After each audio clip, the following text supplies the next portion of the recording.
Ranch County 911, what's your emergency? This is Tommy Gaston. I've got a man that's been shot. He's out here at my house now. Okay, so stay on the line. I'm going to contact you to Champion, okay? Okay.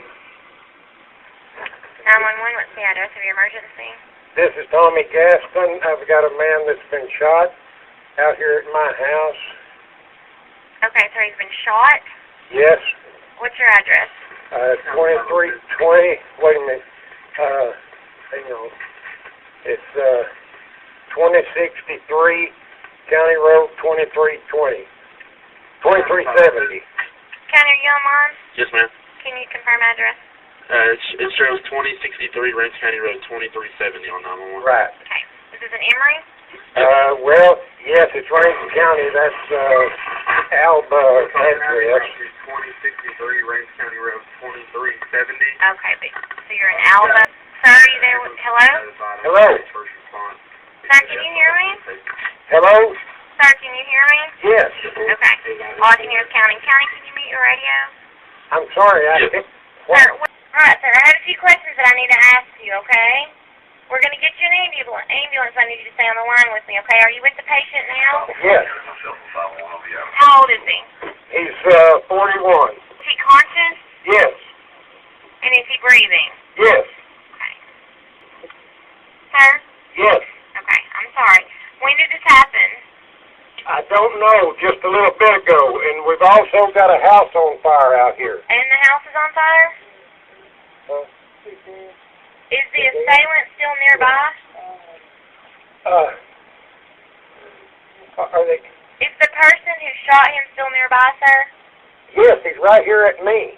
You shot him? No, I didn't.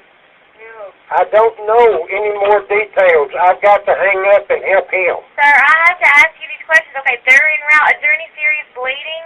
Yes, he's bleeding. Okay, is he completely awake? Yes, he's awake. Okay, what part of the body was injured? I don't know, but I've got to go. Sir, I need to know where he was shot.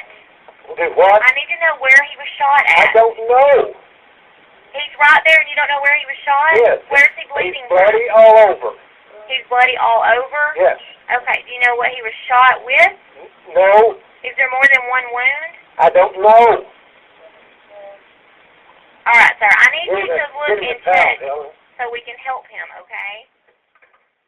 The horrifying story of familial deceit and manipulation told by Erin Caffey shocked the little Texas town of Alba and garnered widespread media attention. When two men stormed into the Caffey home on March 1, 2008, they killed Erin's mother and her two younger brothers. They also left her father, Terry Caffey, for dead after shooting him many times and setting the house on fire. This horrific killing spree shattered the sleepy community. Terry somehow made it through the night, but the real horror came when authorities learned that 16-year-old Erin Caffey was the mastermind behind the entire atrocity, stunning the country with the extent of her treachery. Before starting the video, please hit the subscribe button and turn on notifications to stay up to date with the latest uploads. In the tiny, rural Texas town of Alba, Erin Caffey was born in 1991 to Penny and Terry Caffey, a devoted Christian couple. The Caffey family had a strong religious foundation and a passion for music, with church being an important part of their daily existence. With a strong emphasis on church activities, Terry and Penny provided a caring and supportive atmosphere for their three children, Erin, their only daughter, and her two younger brothers, 8-year-old Tyler and 13-year-old Matthew. The family performed in their local church, where Tyler played the guitar, Penny played the piano, and Matthew played the harmonica. Before meeting Charlie Wilkinson, Erin, the family's singer, was a vibrant, involved adolescent who seemed to encapsulate the virtues and warmth of her childhood. 5 months before the Caffey family's sad deaths, 16-year-old Erin Caffey began dating 18-year-old Charlie Wilkinson, which marked the beginning of the end for the unfortunate couple. Erin was working a part-time job at a Sonic drive-in when they first met, and their connection grew closer very fast. Charlie publicly announced his plan to marry Erin by giving her a grandmother's promise ring, demonstrating his undying love for her. But Terry and Penny, Erin's parents, weren't comfortable with the arrangement.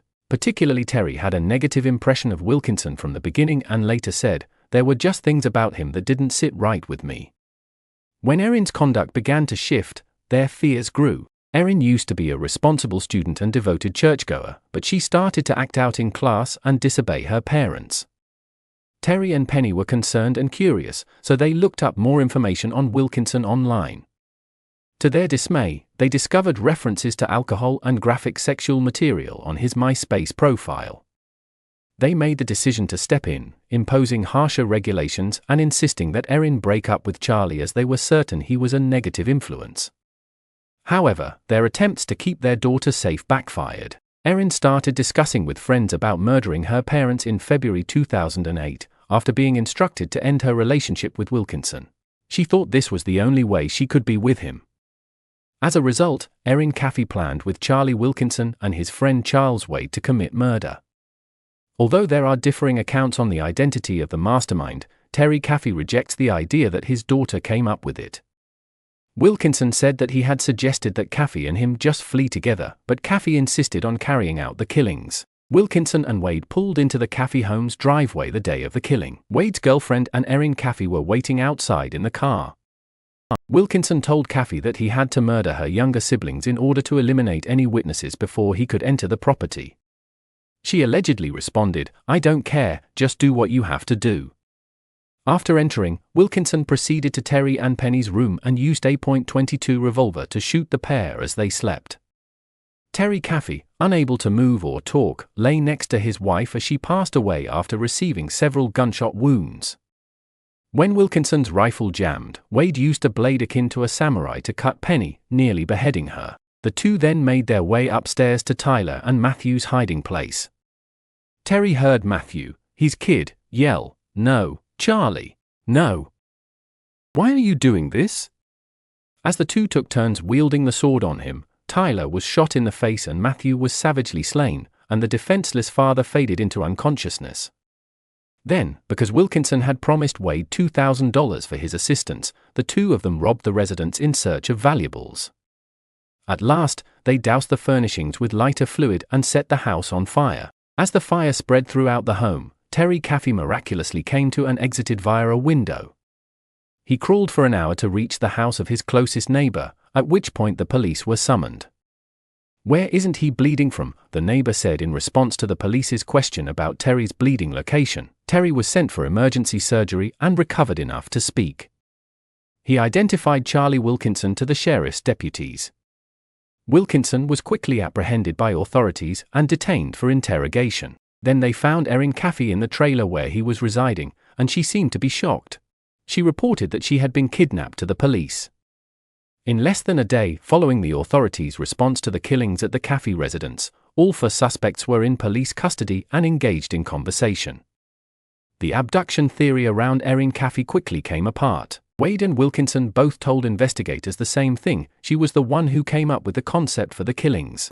"Well, I'll tell you, I've seen her today and she don't have a beat mark on her. You see any beat mark on her? I didn't either. I ain't seen a mark on her." She said that her mom had been pushing her and stuff like that, Well, that's hitting her and not slapping even- her and punching her.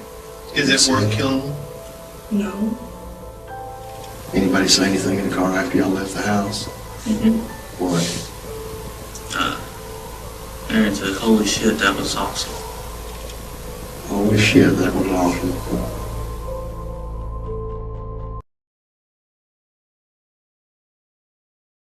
However, Caffey insistently told her grandparents that she was unrelated to her family's death. According to Wilkinson's testimony, he had demanded that they flee together. In the end, 3 counts of capital murder were brought against Caffey, Wilkinson, Wade, and Wade's girlfriend. Wilkinson and Wade were sentenced to life in prison without the chance of release. Caffey received a life sentence as well, however she will be able to petition for release in 40 years. When Terry Caffey intervened, the prosecution's first plea for the death sentence against Wilkinson and Wade was withdrawn. He continued to trust in the forgiveness that his faith had taught him in spite of everything he had experienced. Even after the massacre, Terry Caffey and his daughter remained close. According to reports, he found it difficult at first, and Erin Caffey continues to deny any involvement in the murder's plotting. She is certain in telling her father that on the night of the murder, she attempted to flee from Wilkinson but was forced to stay in the car. Her father has faith in her. Today, Erin is still behind bars, yet her story still serves as a terrifying warning about the terrible results of deceit, rage, and disobedience. Enjoying our content? Please like and share video with your friend, and don't forget to share your thoughts in comment section. Don't miss out on future videos. Hit the subscribe button and turn on notifications to stay up to date with the latest uploads. Thanks for watching.